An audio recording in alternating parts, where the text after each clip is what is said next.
ആ യാത്രയിൽ സ്തോത്രം ദൈവം പൗലോസിനോട് പറഞ്ഞു, പൗലോസേ, നീ ആസിയിൽ ഇനി ദൈവവചനം പ്രസംഗിക്കേണ്ട, പകരം ഇത്രയും നാളും നീ പറഞ്ഞിരുന്നതിൽ നിന്നും വിപരീതമായി മറ്റൊരു വാതിൽ നിനക്കായി ഞാൻ തുറക്കുവാൻ പോകുന്നു. ലോകം മുഴുവനും പോയി സുവിശേഷം പ്രസംഗിക്കുവാൻ പറഞ്ഞു അതേ കർത്താവ് ചിലയിടങ്ങളിൽ നീ പ്രസംഗിക്കരുതെന്ന് പറയുമ്പോൾ നീ ഭാരപ്പെടരുത്, ചിലയിടങ്ങളിൽ നിന്റെ വാതിൽ അടയുമ്പോൾ നീ ഭാരപ്പെടരുത്, ചിലയിടങ്ങളിൽ നിനക്ക് വേണ്ടി അനുകൂലമായി ആരും നിൽക്കുന്നില്ലെങ്കിൽ ഭാരപ്പെടരുത്.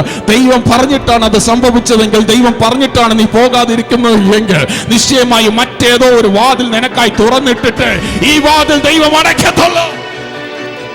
ആർക്കോ ഉള്ള ഒരു ദൂതാണ് ഇന്ന് പകൽ ഞാൻ വിളിച്ചു പറയുന്നത്.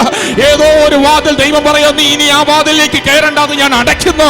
എന്നാൽ നീ മനസ്സിലാക്കണം, നീ ഇനി അത് തുറക്കാൻ വേണ്ടി പ്രാർത്ഥിക്കേണ്ട, പകരം ദൈവം തമ്പുരാൻ മറ്റേതോ ഒരു വാതിൽ നിനക്കായി തുറന്നിട്ടിട്ട് ഈ വാതിൽ അടയ്ക്കത്തുള്ളൂ.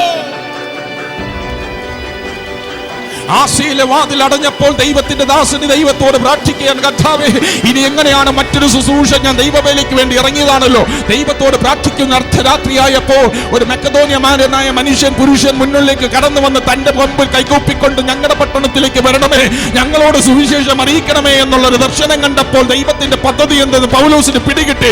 പൗലോസ് പറയുന്നു, യെസ്, ഏഷ്യയുടെ വാതിൽ അടഞ്ഞു, പക്ഷേ ഇതാ യൂറോപ്പിന്റെ വാതിലുകൾ എനിക്കായി ദൈവം തുറക്കുകയാണ്.